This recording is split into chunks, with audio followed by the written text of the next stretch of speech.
Hello and happy Friday. Welcome to Breakfast with Bridgett on News 6 Plus and clickorlando.com. I'm Bridgett Ellison. We made it to Friday. Going to be a pretty decent day. Hold on to the coats, the hats, the umbrellas for these next few days. But we have quite the roller coaster ahead of us. And Chief Meteorologist Candace Campos is in the Pinpoint Weather Center getting us ready. And you joked this morning, Candace, that we need to be ready to take a quiz after this. There's a pop quiz because there's a lot to remember. Yeah, I mean, really, we do need to start taking some notes because every day the weather brings something new, something different, and then things get kind of interesting. I use the word interesting kind of, tongue-in-cheek here, but at the end of the day, there's a lot of chatter going on about winter weather in Florida. Will it snow? Will it sleet? Will it freeze? Will it rain? We've got a little mix, something kind of interesting to talk about towards the middle part of the next work week. But yeah, take notes, everyone. Grab your pen and paper. Here we go. All right, this is what you can expect as you are heading out the door right now. We're in those 40s, 30s, a few 50s right now. I'll show you where in just a second. But throughout the rest of the day, the sunshine will return a little more this afternoon. Not clear blue skies, but we will see kind of partly cloudy skies. Now, the rain, that will start to increase on Sunday. Before we get that cold front in, though, it will be warm on Saturday. So nice today, warm, upper 70s on Saturday. Good chance for rain on Sunday. And then dropping about 20 degrees on Monday. Dr. Martin Luther King Jr. Day is on Monday.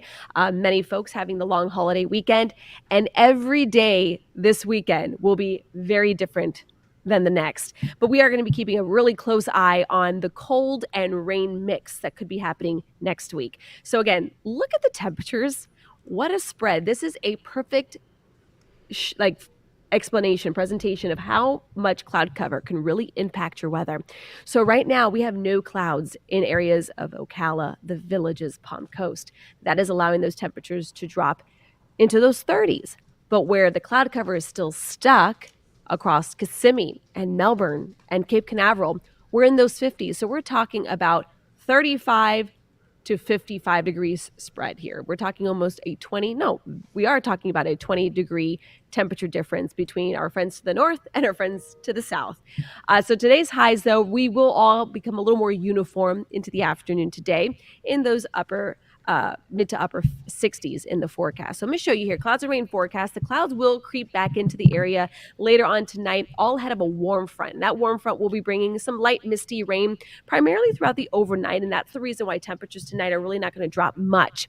Then most of your Saturday, we're good to go. Nice and dry. But as we head into Sunday morning around 9 a.m., that is where we will start to see the moisture start sliding in along that pretty strong, pretty wet front. It will move into parts of Central Florida by about the lunchtime hour, and then finally clearing out later into the day on Sunday. Notice your rain chances. We're up to about an 80 to 90%. Not today, not Saturday, but Sunday. That is where our best chance for rain will come. Could rack up about an inch of rain when it's all said and done, which at the end, we do need the rain. And as long as we don't get anything severe, I think it really will be beneficial. Just unfortunately, I know everyone has Sunday plans, and that's not going to help if there's anything outdoors scheduled for Sunday.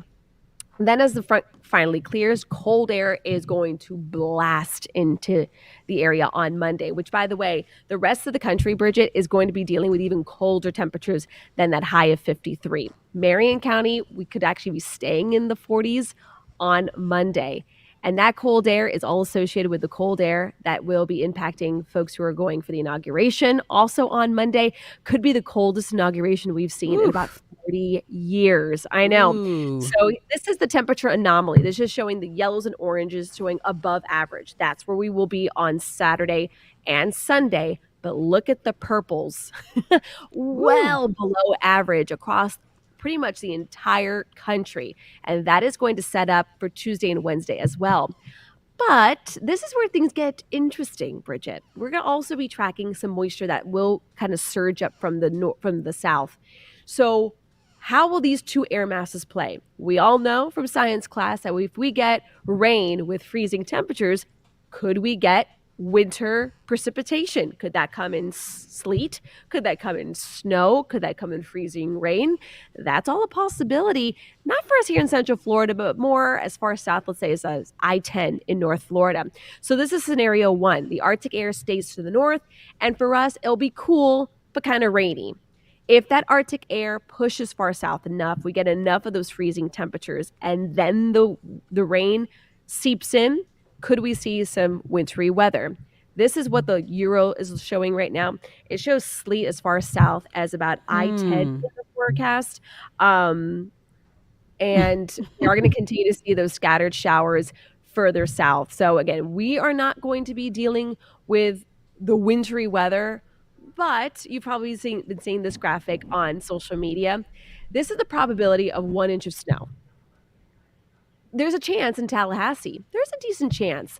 Jacksonville, there's about a 12% chance, down to about a 1, maybe 2% chance of it happening in Ocala. So with that being said, it's unlikely, but there is a chance. So that's kind of just fun to talk about. Something we, of course, are going to be watching. Could we be seeing a little bit of freezing rain as far south as Gainesville? There could be, but we'll have to wait and see, which is why the winter whiplash will continue throughout the next few days. I don't know where to start with all that. That is a lot. You don't. You just take it day by day. That's all you do. And just keep checking the app. Just keep watching News 6 just to touch base. Yes, and models will fluctuate a bit, but they've certainly been trending. One thing for sure, it's going to be a wet Sunday and a very, very cold Monday. I hope North Florida is ready, though, for anything. I don't know. Because I don't know. We'll see. That could bring things to a standstill there. Even though it's a minimal chance, but right. Is like, if you are driving on I-10 and there's freezing rain, what could it look like? I'm not sure. We're going to ask Trooper Steve. Let's go. Let's take it to Steve. Now let's turn to Steve. Is he there? Is he there yet? There he is. Oh yes, he's there. Yes, all right, I'm here. Candace. Can you believe this? No, I cannot believe this. And I can tell you right now, troopers are going to want to park those cars if the second they see snow. There's a reason the Florida Highway Patrol has an orange on the patch and not like Alaska bears and stuff like that. My goodness, that is crazy. But to your point, I think it'll just keep people inside. Just Hopefully. the weather report alone. They're like, Yeah. I'm not going outside Sunday and Monday. I mean, and we that's what already, they should. it's They so should hard to stay just home. drive in rain in Florida. So, It's hard to drive in Florida, period. We've proven that one. It's a mess. yeah. But today on a Friday, Friday we always have the energy. Friday we're always doing something. So right now I am. Hold on one second. I got somebody back over here.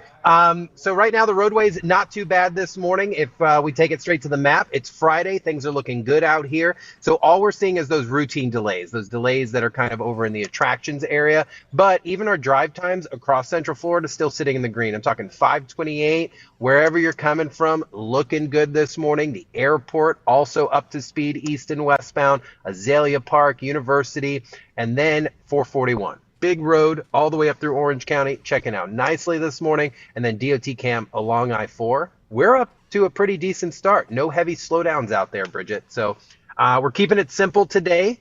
I am going to be talking about roadway safety and the rules of the road with bicycles in the travel lane. So what rules you think you're supposed to follow, but I'm going to tell you what rules you actually are supposed to follow. So that's today, 10 a.m. at clickorlando.com. All right. Well, we'll see you then. I'm curious as to what you're up to. So, yeah. Okay. I'll see you soon. I'll see you in a second. Bye. Oh, okay. Bye. Okay, we do want to get to some of the top stories this morning as well. We're headed into a busy weekend downtown. Of course, we have a holiday weekend.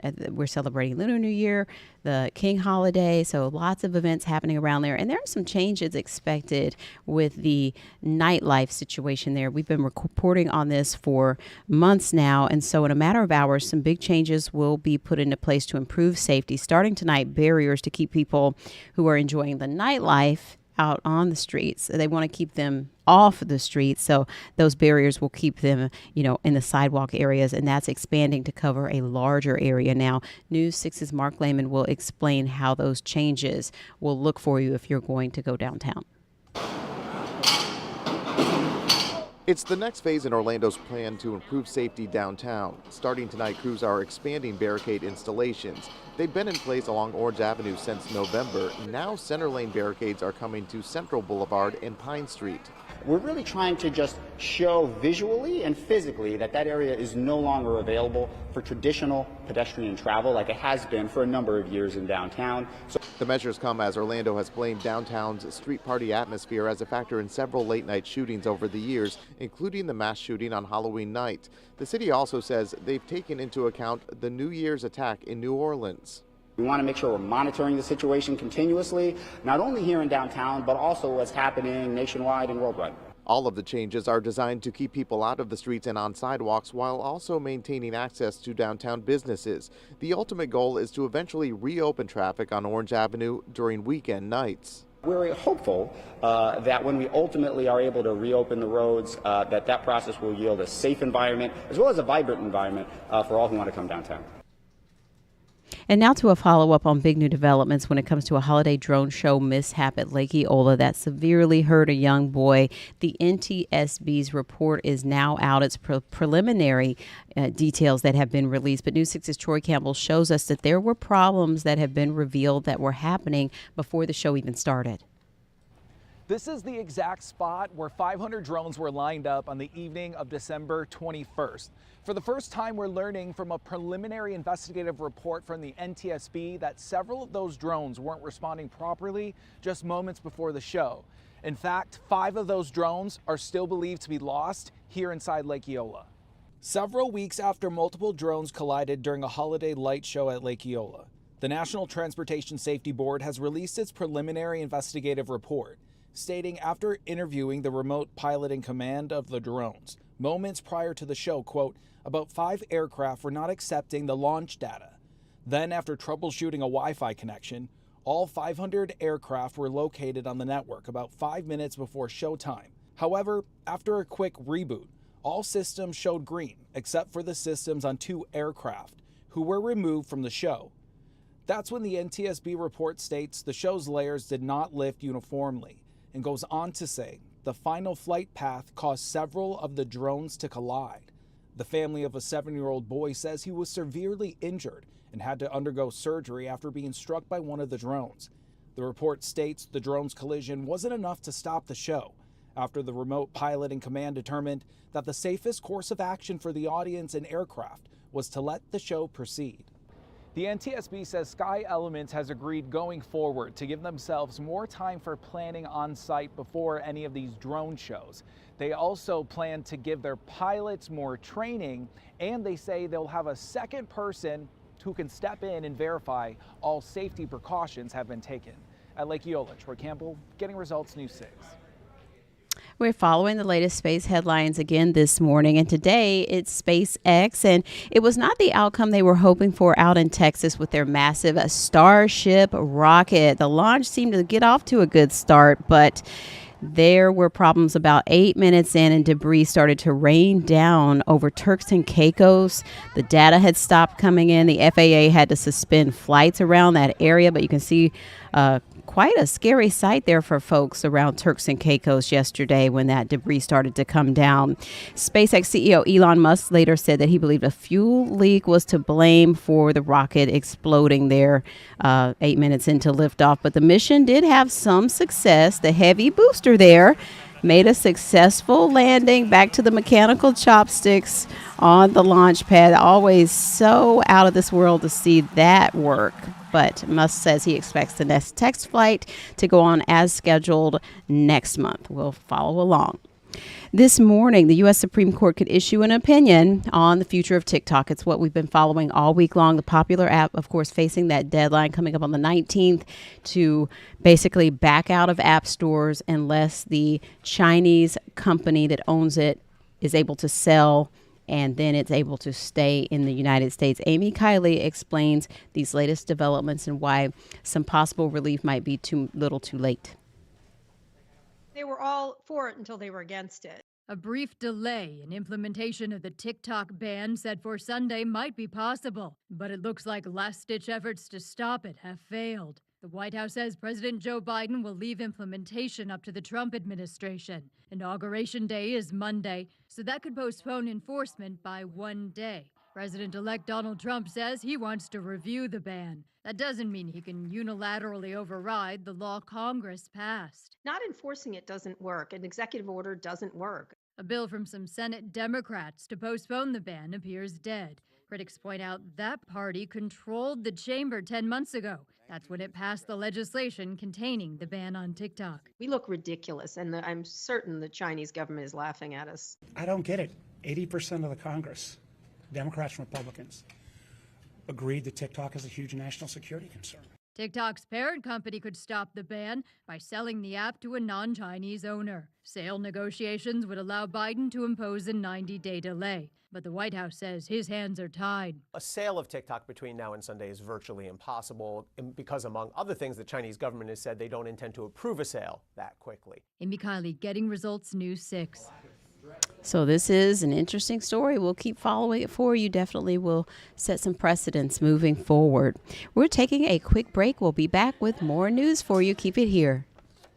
Are just 3 days away from Inauguration Day, President-elect Donald Trump's second inauguration. As we've been reporting, several Central Florida ties coming up on this weekend, this inaugural weekend. News 6 anchor Matt Austin will be in D.C. bringing you reports from there as we're covering this historic event. And so right now he wants to tell us about how it's more than a one-day affair.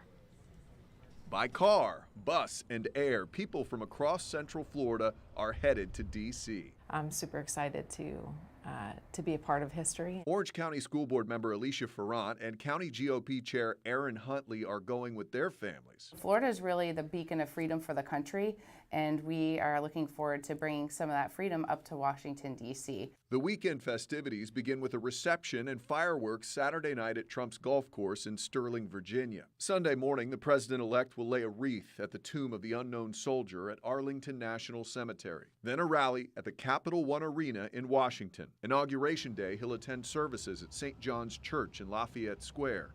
Then tea at the White House. I, Donald John Trump, do solemnly swear. The swearing in at the Capitol building happens at noon, followed by the inauguration parade down Pennsylvania Avenue.